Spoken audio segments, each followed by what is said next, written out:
Tuesday edition, and as usual, we started with a big one.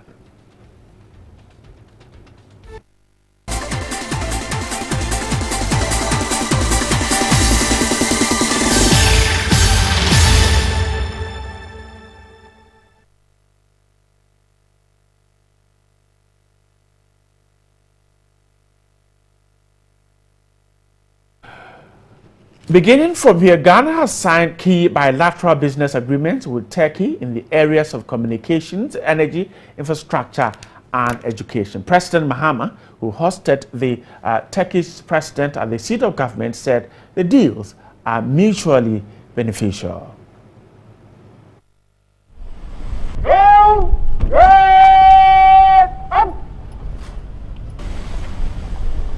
Turkish President Tayyip Erdogan has been in the country since Monday on a two-day state visit.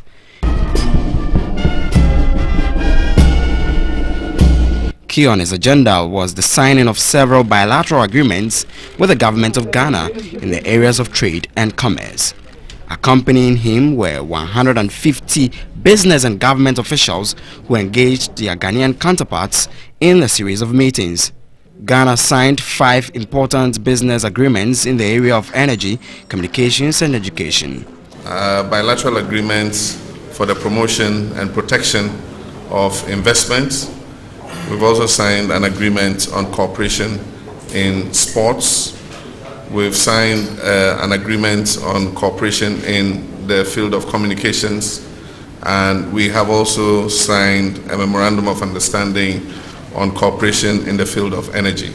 In the area of education, Turkey has traditionally offered scholarships to Ghana, and in the bilateral discussions we held, these 15 scholarships are going to be increased by 20 to come to 35 scholarships. President Mahama said government would also promote Turkey's interests. We stand in solidarity with Turkey on the issue of terrorism and the situation in Syria. We believe that Turkey has a very crucial role to play in bringing peace to Syria, and we wish to encourage the President and the people of Turkey to continue to play a positive role towards resolving the Syrian crisis. President Erdogan said it was imperative to build a cooperation with Ghana, a rising star in Africa. Sayın Cumhurbaşkanı, kıymetli dostum, This is actually my first time in beautiful Ghana, and I've previously been letting on the natural beauties that this beautiful country has to offer, such as the Villa Cascade, Volta River, and the lakes. And Ghana still stands today as a source of inspiration, not only with a robust and well-established democracy, but also its political and social stability, its peaceful foreign relations, and its diplomacy, a very active role in diplomacy. The two presidents later addressed a business forum with hundreds of investors. President Erdogan has since left the country.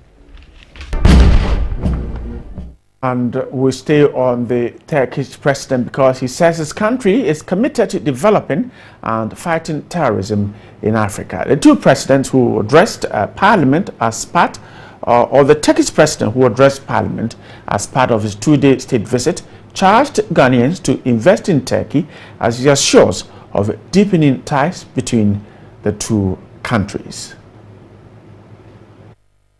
The Turkish president first lauded the ideals of Ghana's first president, Dr. Kwame Nkrumah, saying he has helped Ghana to gain a respectable position in the international community over the last 5 decades. He affirmed his commitment to continue bilateral ties in the areas of defense, culture, foreign policy in Africa to promote development. As part of that commitment, he assured to reopen embassies which were closed in Africa. Our relations with the African continent depend on equality, justice, and mutual gains. And we are still investing tremendous efforts in order to ensure a win-win scenario. The Turkish president said trade volumes between Ghana and Turkey have increased to $500 million in 2012 from $41 million in 2002 and encouraged Ghanaians to invest in Turkey. He also pledged to fight terrorism in Africa. Turkey has a vast array of experience in combating terrorism. That's why we understand the country suffering in the hands of terrorism best. In order to combat terrorism, We have to base our efforts on principles agreed unanimously by the nations of the world. All right, so let's stay on Ghana-Turkey relations. We're told that the relations has seen a buzz of activity since the opening of the Turkish embassy in Accra in 2010. We're also told that we've seen a lot of Turkish products from technology, social interventions in economic development in the country. Now, trade volume between Ghana and Turkey increased to $500 million in 2012 from $41 million in 2002, and Turkey is encouraging Ghanaians to invest in that country. Let's quickly speak to an international relations expert and also the Director of Academic Affairs, the Ghana Armed Forces Command Staff College, the Dr. Vladimir Entry-Danso. Dr. Danso, grateful for your time tonight. You're very welcome. How should we be talking about Ghana-Turkey relations? Is it one that Ghana stands to benefit a lot from it? Well, certainly Turkey is one of the rising emerging countries which, when you have relationship with, you wouldn't regret. Turkish presence in Ghana is also rising. You know, they have a lot of businesses here, the Galaxy School, and other things that you have. Turkish presence in Ghana is great. So if we're having, and then it's one of the economies in Europe that has a lot of machinery, Greek and whatnot. So beyond Germany, I think Turkey is the next country where they have very good machinery and things like that. So I think we stand to gain if we have very good relationship with Turkey. You talk about agriculture and machinery. So precisely, what can Turkey offer Ghana? And what can Ghana also offer Turkey? Turkey can offer Ghana a lot in terms of trade.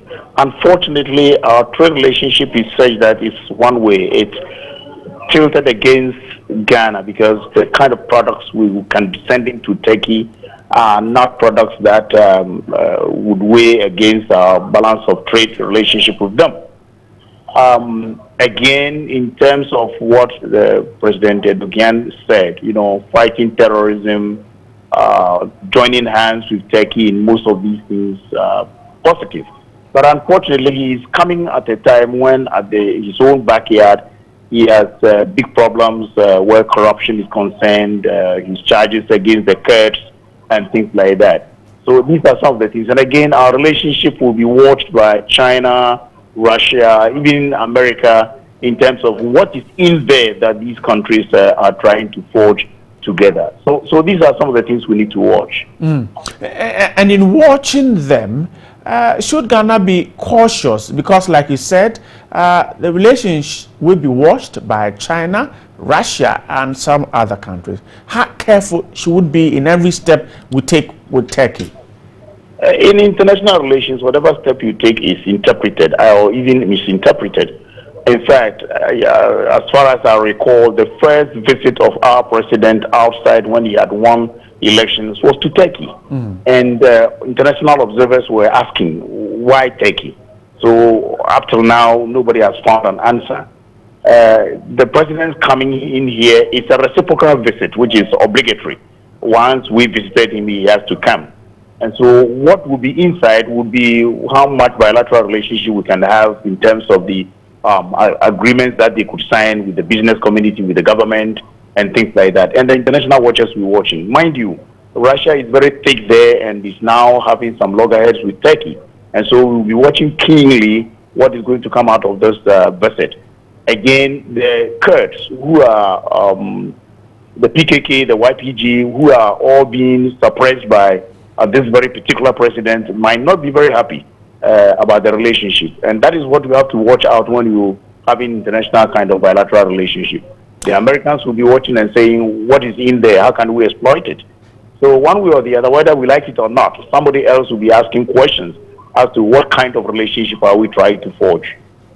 Some have said that when we dig, as Ghana, we dip our hands too much into countries that are experiencing extremist confrontations, we tend to invite them into our midst. For instance, the Turkish president is talking about fighting terrorism. Now, Ghana is saying that we will help you in that fight. Some have argued that, in fact, that means you are inviting terrorists into your country. Is that the case?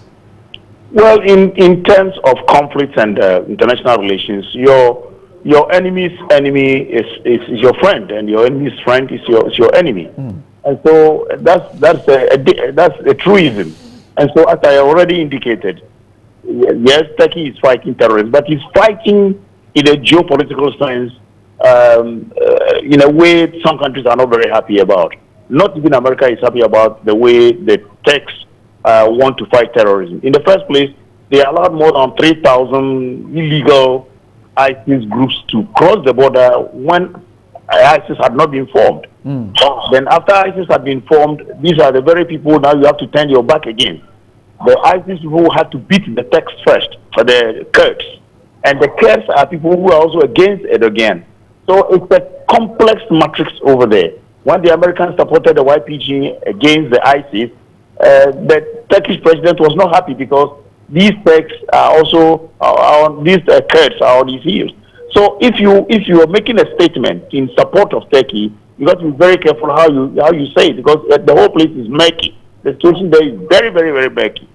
So yes, you can invite the wrath of the terrorists when you begin to be the friend to their enemies. Let's broaden this conversation to the African continent.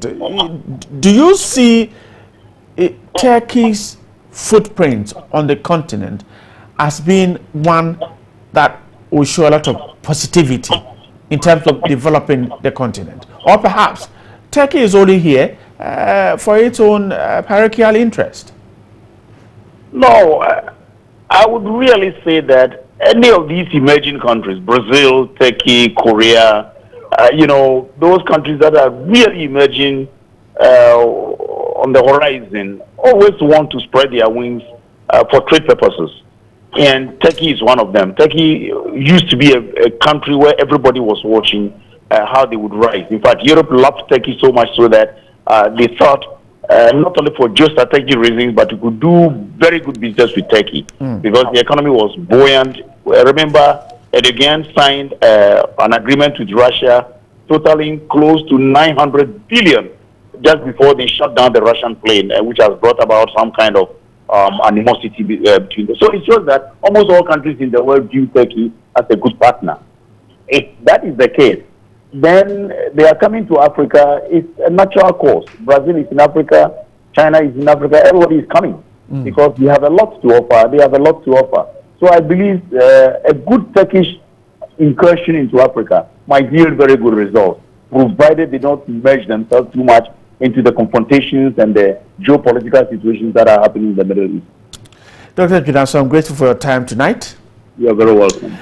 Dr. Vladimir Twidanso is an international relations expert and the director of academic affairs at the Ghana Armed Forces Command Staff College.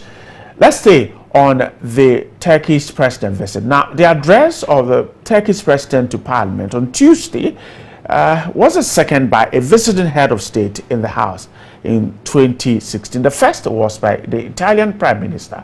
Now, parliamentary correspondent Evelyn Tema finds out what criteria qualifies a visitor to address the House.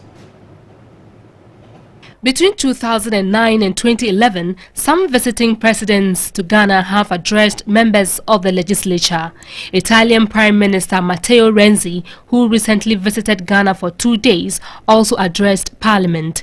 It was the turn of Turkish president on an official 2-day state working visit to address Parliament. So we ask, what criteria qualifies a visitor to address the legislative body? Either economic or historical ties. So you would expect, for example, if the Queen of England comes to Ghana, there's a strong likelihood that she would have an opportunity to address the representatives of the people. You know, that's the way it is. So a head of state or a head of government will be given an opportunity, or the Secretary General of the United Nations, for example. It's got to be a very high official. But it doesn't mean that every president or every prime minister coming into this country will be offered that opportunity. For all you know, we may not even have very close relations with that country. I believe that we have very close ties with Turkey, and it's been developing over the years. Isaac Osei also added the address to Parliament is often necessary since they represent the people.